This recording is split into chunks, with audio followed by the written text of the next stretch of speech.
الأدب الشعبي العربي فهو مجموعة العطاءات القولية والفكرية والمجتمعية التي ورثتها الشعوب التي أصبحت تتكلم العربية وتدين بالإسلام بعد وأثناء الفتوحات الإسلامية. السادة الأعزاء، معنا من أهل الفكر كاتبنا الكبير الأستاذ فاروق خورشيد الحاصل على جائزة الدولة التقديرية، وهو عميد المشتغلين بالأدب الشعبي ودراساته، ومعنا أيضا شاعر العامية الأستاذ مصطفى السبيلي. أستاذ فاروق خورشيد، باعتبار أن سيادتك عميد المشتغلين بالأدب الشعبي، لماذا يتصور بعض الناس أن مجرد القص والحكي مجرد أدوات لتسلية الشعب، وإن كل ما هو شعبي هو أقل أهمية وأقل جدوى؟ لماذا؟ نبدأ من مسألة التسلية.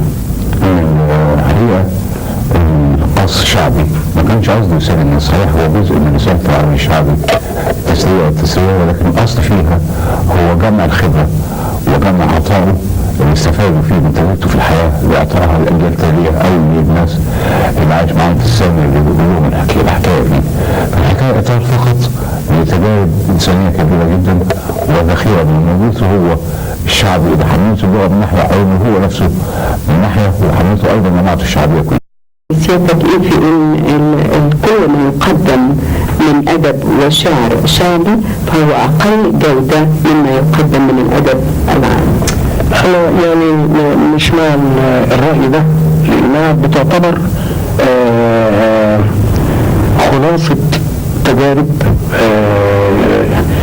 شعب من الشعوب يحمل ثقافات مختلفة أو مزيد من الثقافات المختلفة، الثقافات الدينية والعاطفية والثقافات الأخرى، يعني الثقافات الحياتية يعني. فبيعطيها للأجيال اللاحقة في قالب معين، سواء كان في أمثال، سواء كان في أغاني مكائيات أو أغاني أفراح مثل شعر كده، يعني مثلا في زي حاجة مثلا بيقول ما البنت الشوم المظلوم بتملي، لكن حكم باطل على الأبطال بتملي، على جدع زين عليه العين بتملي، بيركب الخيل وبكر الليل بجريبه، لو جاله ضيف يجيب له من اللحوم والمز، صبح فقير الحال ما عندوش شيء يجريبه.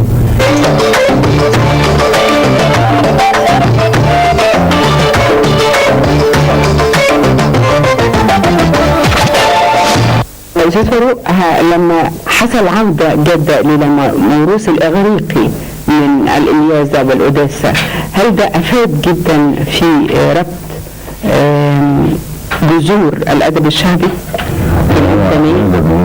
يعني اكتشاف أوروبا للإلياذة والأوديسا وشغل موروثهم الشعبي أعد لهم الضمير الشعبي، ربطهم بكل العطاء الفني والفكري والثقافي اللي خدوه عن الإغريق، اللي يمثل ثقافة العالم كلها متبلورة في ثقافة الإغريق وفلسفات الإغريق ونقلت إليهم.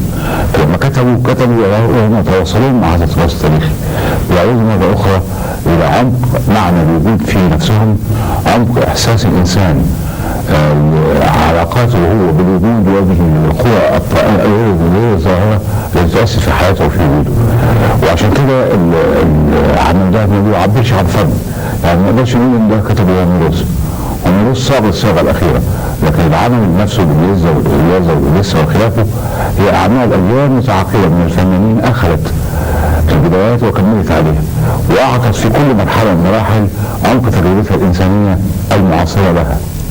وبهذا يصبح لهم جماعة تراث، مجموعة أحداث شعبية التي مر بها هذا الشعب في عمق تاريخه ومن خلال تجاربه. لما أنا برتبط بيك النهارده ككاتب برتبط بهذا العمق، وأرجع تاني لرموزه ورموز العطاءات اللي في هذه الأعمال، أنا بأحيل لثقافة إنسانية كبيرة مشتركة بين شعوب هذه المنطقة. هل استفدنا فعلا بعود جدا للإغريق؟ مش احنا اللي استفادوا بعودتهم من الإغريق، هم الشعوب اللاتينية كلها. شبهات احنا لسه ما استفدناش من تراثنا. احنا عملنا زي الجازة ولسه اشياء كثيره، عملنا السير الشعبيه، عملنا الفيل الأولى، عملنا الحكايات الشعبيه القديمه.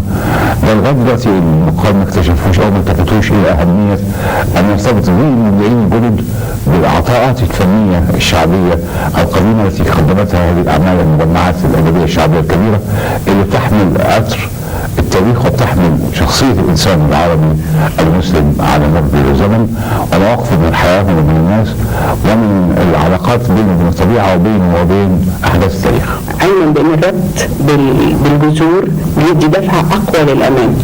لا هو مش بيخلي بس دفعه اقوى، الامام بيدي عمق لهذه الدفعه القائمه. يعني انا بدي واساس متين لاي عمل بتاعنا. انا بدي انا الكاتب وكل عطاءات السابقين لي من اول ما اكتشف الانسان نفسه على الارض. انا ما ببتديش من فراغ يعني، وانا ابتدي وانا في دماغي او في وجداني ان بعبر عن قضيه عبر عنها الاخرون باكثر من طريقه ونقلت الي باكثر من شكل في عطائهم الشعبي. بتطمع في المستحيل. اختي انا مش اختك، اخرج قبل ما احرقك. كفايه حبها.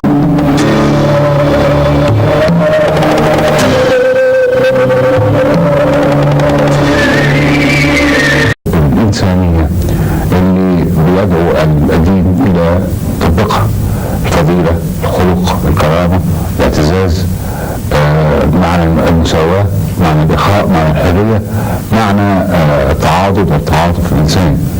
كل الأعمال الشعبية بتعلي هذه القيم، هي أقرب إلى الدين من أي شيء آخر. أما الموقف ده فده موقف من رجال دين مرتبطين بالسلطة لازم، فكل مراحل الصراع اللي تعرض لها الشعب العربي عكستها من شعبي. من هنا كان في حرب ضد لا هو الحكايه اعمق من هذا شويه. اقول لك ليه؟ لانه الاديب الشعبي هو الاديب الذي يحاول ان يعبر عن واقع الوجود على وجدانه. كل الوجود موجود، هو ادب وجداني بالدرجه الاولى، وهو ايضا الاديب اللي يعبر عن الجدليه الحياتيه ويدعو الناس الى من التفكير. استاذ مصطفى السبيري، عندك بعض الاشعار بتدل على هذا. بالنسبه لكلام الاستاذ فاروق رشيد عن فعلا الشاعر اللي هو بيعبر عن ضمير شعب او ضمير امه. فعلا في مثلا شيء بيتكلم عن القناعه والرضا والمساواه والمخير والقدر والقدر في قصيده بعنوان الرضا العتيق.